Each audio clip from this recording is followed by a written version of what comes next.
Assalamualaikum warahmatullahi wabarakatuh. Perkenalkan, nama saya Wiwin Noriana dari kelompok 4. Baiklah, di sini kami dari kelompok 4 akan membahas tentang pemikiran ekonomi menurut Muhammad Baqir As-Sadr. Yang pertama akan disampaikan oleh Yunita Febrianti, kemudian saya Wiwin Noriana, kemudian rekan saya yang ketiga Salsabila Rohidatul Arsi, kemudian yang terakhir Sinta Mutiara Sari. Baiklah, mari kita mulai materi dengan bacaan basmalah. Bismillahirrahmanirrahim. Baiklah, materi yang pertama akan disampaikan oleh rekan saya Yunita Febrianti mengenai biografi Muhammad Baqir As-Sadr.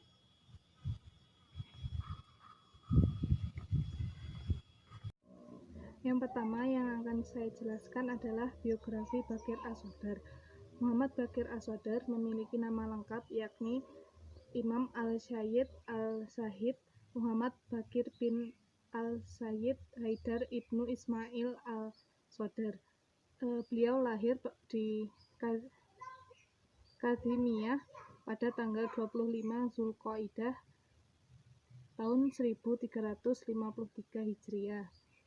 Ayahnya meninggal ketika beliau masih berusia 4 tahun. Kemudian ia bersama kakaknya dan adiknya diasuh oleh ibunya. Ibunya sendiri adalah anak seorang ulama besar, yakni Syekh Abdul Husain Al-Yasin, dan saudara perempuan dari 3 orang ulama kenamaan. Paman-paman dari pihak ibunya itu sangat berjasa pada pendidikan Baqir As-Sadr, karena paman-pamannya yang berasal dari pihak ayahnya ini memilih tinggal di Iran di tempat kakeknya berpindah.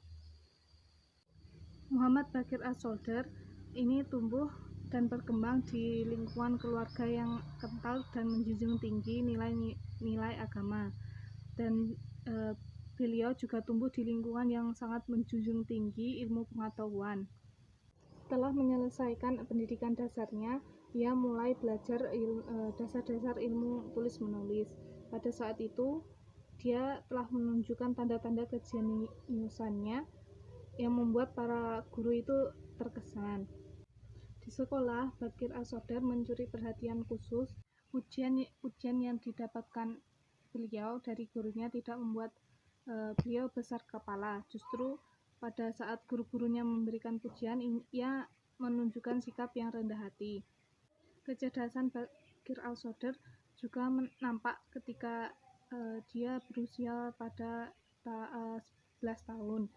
Pada usia tersebut, dia mengambil studi logika, terutama tentang filsafat Aristoteles.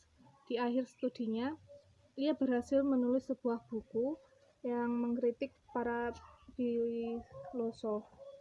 Ini merupakan indikasi awal dari perdebatan yang serius yang pada akhirnya mempertajam kepribadian Baqir As-Sadr sebagai seorang filosof.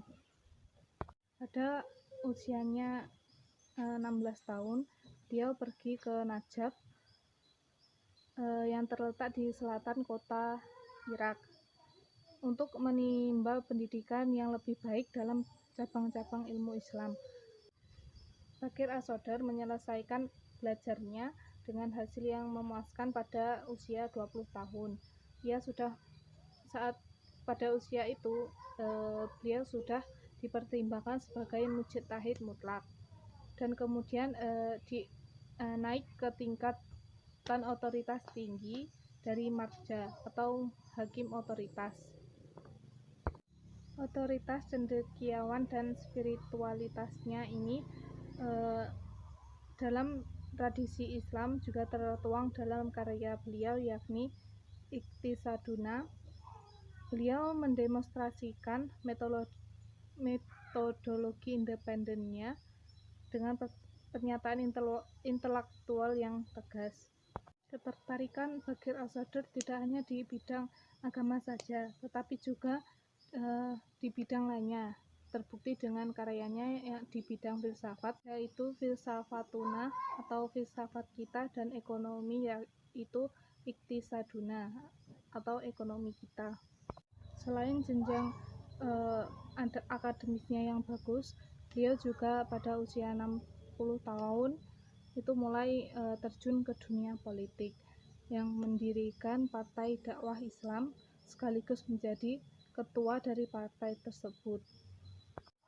Namun pencapaian karir politiknya harus dia tinggalkan ketika para seniornya di Hausa ia proyeksikan sebagai Grand Marja selanjutnya, karena pada saat itu reputasi Muhammad Baqir As-Sodr sebagai seorang ahli fikih dan usul fikih sangat diperhitungkan.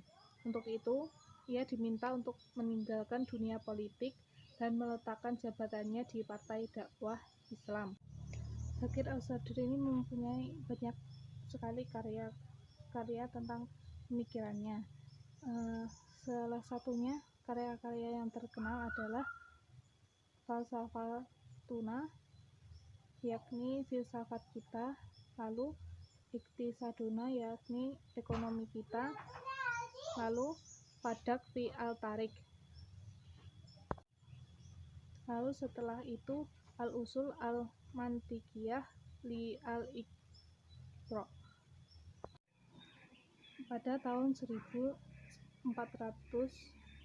Hijriyah, beliau ditangkap oleh pemerintah Irak setelah 9 bulan di penjara di rumah. Dikatakan padanya bahwa ia tidak akan memusuhi rezim, kalau tidak maka akan dieksekusi. Baqir As-Sodr menolak permintaan itu dan menyatakan siap mati syahid. Lalu pada tanggal 22 Jumadil Awal tahun 1400 Hijriah, beliau gugur sebagai syahid. Pemerintah Irak menguburkan jasad beliau secara rahasia di pemakaman Wadi al-Salam. Baiklah, yang kedua yakni pokok pemikiran ekonomi Islam menurut Muhammad Ibnu Qadr, yaitu yang pertama tentang definisi ekonomi Islam. Di sini Ibnu Muhammad Qadr itu menjelaskan bahwasannya ekonomi Islam itu merupakan sebuah doktrin dan bukan merupakan suatu ilmu pengetahuan, karena ia adalah cara yang direkomendasikan Islam dalam mengejar kehidupan ekonomi, bukan merupakan suatu penafsiran yang dengannya Islam itu menjelaskan peristiwa-peristiwa yang terjadi dalam kehidupan ekonomi dan hukum-hukum yang berlaku di dalamnya. Di sini Ibnu Qadr juga mengemukakan bahwasanya ilmu ekonomi itu merupakan ilmu yang berhubungan dengan penjelasan terperinci dalam kehidupan ekonomi. Peristiwa-peristiwanya, yaitu gejala-gejala lahiriahnya, serta hubungan antara peristiwa-peristiwa dan fenomena-fenomena tersebut dengan sebab-sebab dan faktor-faktor umum yang mempengaruhinya. Dari sini, Muhammad Ibnu Qadr menyimpulkan bahwasannya ekonomi Islam merupakan sebuah doktrin dan merupakan suatu ilmu pengetahuan, karena ia adalah cara yang direkomendasikan Islam dalam mengajar kehidupan ekonomi, bukan merupakan suatu penafsiran yang dengannya Islam menyelesaikan peristiwa-peristiwanya yang terjadi dalam kehidupan ekonomi dan hukum-hukum yang berlaku di dalamnya. Baiklah, pemikiran ekonomi yang kedua menurut Muhammad Ibnu Qadr yaitu tentang karakteristik ekonomi Islam. Di sini beliau mengatakan bahwasanya karakteristik ekonomi Islam itu ada 3. Yang pertama yaitu konsep pemilikan multijenis. Itu dibagi menjadi 2, yaitu tentang kepemilikan swasta dan kepemilikan bersama. Sedangkan yang pertama yaitu kepemilikan swasta, dalam pandangan Qadr hanya terbatas pada hak memakai dan adanya prioritas untuk menggunakan serta hak untuk melarang orang lain untuk menggunakan sesuatu yang telah menjadi miliknya. Sedangkan kepemilikan yang kedua yaitu kepemilikan bersama, yakni ada 2, yang pertama kepemilikan publik, kemudian yang kedua pemilikan negara. Di sini kepemilikan publik yaitu harus digunakan untuk kepentingan seluruh anggota masyarakat yang ada di situ. Kemudian yang kedua, pemilikan negara yaitu dapat digunakan dan tidak hanya bagi kebaikan semua orang, melainkan semua juga dapat digunakan untuk suatu bagian tertentu dari masyarakat jika memang negara mendekati demikian. Baiklah, karakteristik ekonomi Islam yang kedua menurut Ibnu Soder yaitu pengambilan keputusan, alokasi sumber dan kesejahteraan publik. Dalam hal ini, beberapa fungsi pokok pemerintah dalam bidang ekonomi antara lain yang pertama yaitu mengatur sistem distribusi kekayaan. Kemudian yang kedua, mengintegrasikan aturan hukum Islam. Yang ketiga yaitu membantu sistem kesejahteraan masyarakat. Kemudian karakteristik ekonomi Islam menurut Ibnu Qadir yang ketiga yaitu larangan riba dan pengimplementasian zakat. Di sini Ibnu Soder berpendapat bahwa riba adalah sesuatu yang harus dijauhkan dari interaksi masyarakat. Sedangkan zakat merupakan instrumen strategis yang dapat membantu merealisasikan kesejahteraan di tengah-tengah kehidupan masyarakat. Pemikiran ekonomi Islam yang ketiga menurut Muhammad Ibnu Qadir yaitu pandangan Islam tentang masalah ekonomi. Di sini menurut Soder, masalah-masalah ekonomi lahir bukan disebabkan oleh kalangan sumber-sumber material ataupun keterbatasan kekayaan alam.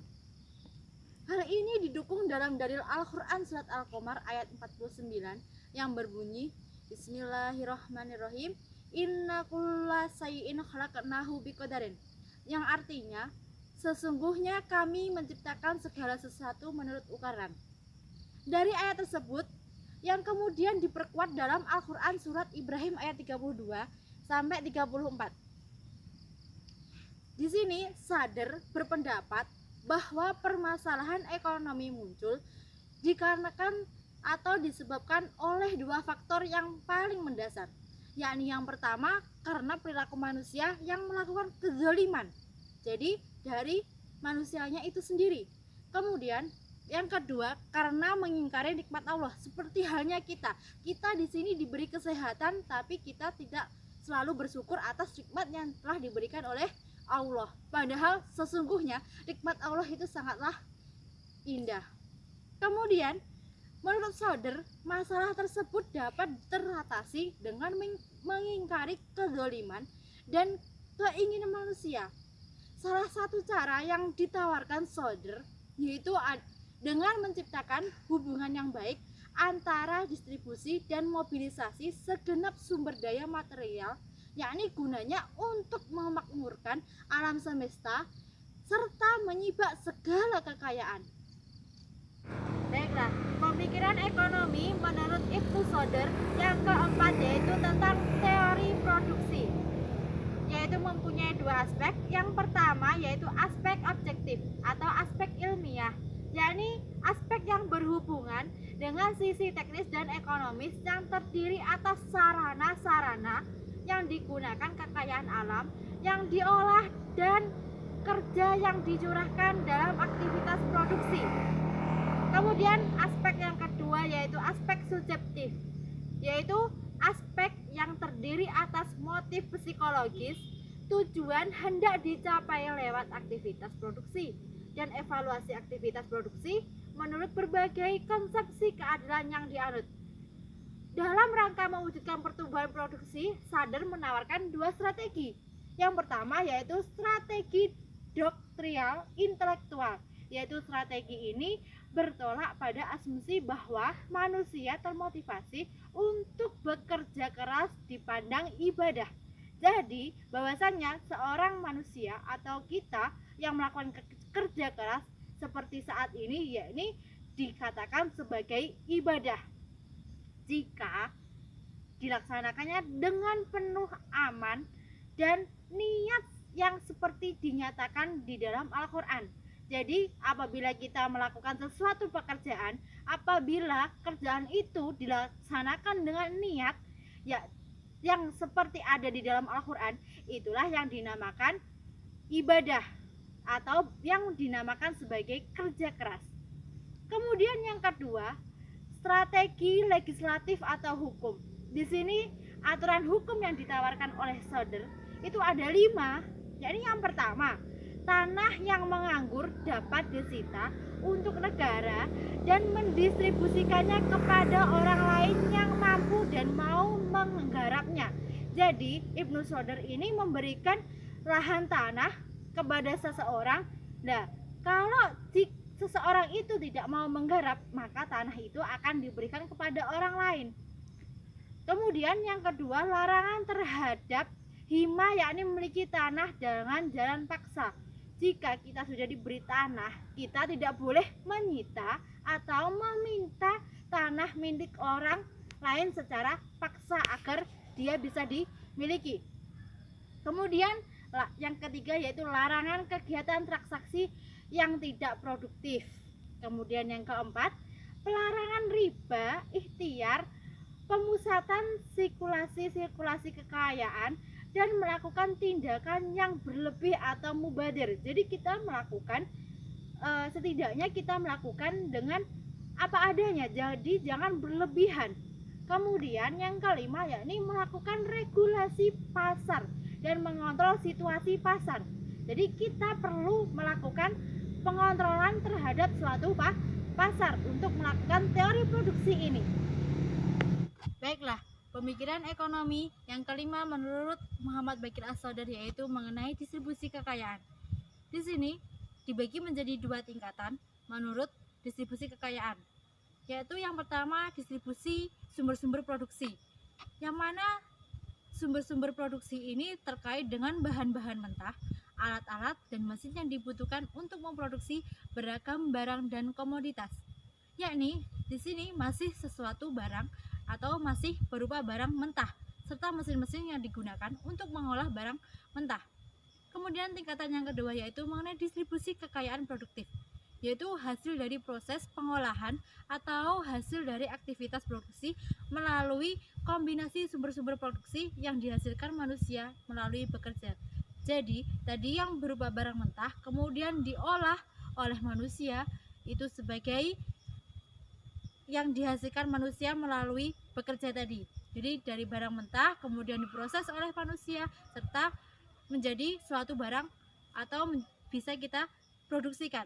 Kemudian pemikiran ekonomi yang keenam menurut Muhammad Baqir As-Soder yaitu mengenai tanggung jawab pemerintah dalam bidang sosial ekonomi, yang mana itu dibagi menjadi 3. Yang pertama yaitu penyediaan akan terlaksananya jaminan sosial dalam masyarakat. Jadi dalam penyediaan masyarakat itu terdapat jaminan dari pemerintah. Kemudian yang kedua berkenaan dengan tercapainya keseimbangan sosial. Kemudian yang ketiga yaitu adanya intervensi pemerintah dalam bidang ekonomi. Itu ada 2, yaitu jaminan sosial di tengah-tengah kehidupan masyarakat. Kemudian mewujudkan keseimbangan sosial. Yang selanjutnya yaitu kebijakan fiskal. Kebijakan fiskal adalah kebijakan yang dilakukan pemerintah untuk mengelola perekonomian menjadi lebih baik lagi, di mana pemerintah harus mengubah penerimaan dan pengeluaran. Untuk kebijakan fiskal pada masa Rasulullah yaitu pada saat itu Rasulullah memegang kekuasaan pertama di kota Madinah. Pada saat itu negara tidak memiliki kekayaan apapun karena pada saat itu penerimaan pun tidak ada. Instrumen kebijakan fiskal pada masa Rasulullah dibagi menjadi 4 langkah. Yang pertama, pendapatan nasional dan partisipasi kerja, di mana Rasulullah mempersaudarakan antara kaum muslimin dan kaum ansar. Hal ini menyebabkan adanya distribusi dan pendapatan total di kota Madinah. Yang kedua, peningkatan pajak. Peningkatan pajak ini untuk menstabilkan harga dan mengurangi adanya inflasi. Yang ketiga yaitu peningkatan APBN. Peningkatan APBN di sini digunakan untuk mengurangi defisit meskipun masih ada peperangan yang terjadi. Yang keempat yaitu Rasulullah menerapkan kebijakan fiskal secara khusus untuk pengeluaran negara. Yang pertama, menerima bantuan kaum muslimin secara sukarela untuk memenuhi kebutuhan kaum muslim. Yang kedua, menjadi meminjam peralatan secara cuma-cuma kepada kaum non muslim dengan jaminan pengembalian dan ganti rugi apabila barang tersebut rusak. Yang ketiga, meminjam uang dari orang-orang tertentu untuk diberikan kepada kaum mu'alaf. Yang keempat, kebijakan insentif untuk menjaga pengeluaran dan meningkatkan pendapatan kerja dan produksi kaum muslim. Relevansi pemikiran ekonomi Islam dari Bakir Al-Sadr, yaitu merupakan suatu kesatuan utuh yang tidak bertentangan dengan Islam yang sangat menekankan keadilan sosial. Satu, ekonomi Islam dalam pandangan Sadr bukanlah ilmu yang berisi yang penjelasan tabelnya perihal tentang kehidupan, peristiwa-peristiwa dan gejala lahirnya serta hubungan antara peristiwa dan fenomena dengan sebab-sebab faktor umum yang mempengaruhi ekonomi. Ekonomi Islam adalah doktrin yang berisi aturan dasar dalam kehidupan ekonomi yang berhubungan dengan ideologi seperti nilai-nilai keadilan. Yang kedua, persoalan ekonomi bukan disebabkan oleh terbatasnya sumber daya untuk memenuhi keinginan manusia yang tidak terbatas sebagaimana yang diyakini oleh kaum kapitalis. Yang ketiga, mengingat kepemilikan negara merupakan salah satu bentuk kepemilikan terbesar dalam pemikiran ekonomi Bakir Sadr, serta adanya landasan keadilan dalam ekonomi Islam serta adanya ruang kosong dalam ekonomi Islam yang harus diisi sesuai perkembangan zaman. Maka negara mempunyai peran dan tanggung jawab dalam bidang ekonomi. Tanggung jawab atau fungsi pemerintah dalam bidang ekonomi tersebut antara lain yang pertama yaitu penyediaan akan terlaksananya jaminan sosial. Yang kedua, jaminan sosial dalam masyarakat. Yang ketiga, berkenan dengan tercapainya keseimbangan sosial. Dan ketiga, terkait adanya intervensi pemerintah dalam bidang sosial ekonomi. Pemikiran Bakir Al-Sadr tentang hakikat ekonomi Islam merupakan suatu aktivitas ekonomi tidak membedakan ilmu ekonomi positif dan yang bebas nilai dan ilmu ekonomi normatif yang tidak pernah membumi. Akan tetapi pemikiran Bakir Al-Sadr tentang ekonomi Islam bisa mengetahui bahwa dalam aktivitas ekonomi ada prinsip-prinsip pokok yang tidak boleh dirubah dan teori tentang masalah praktis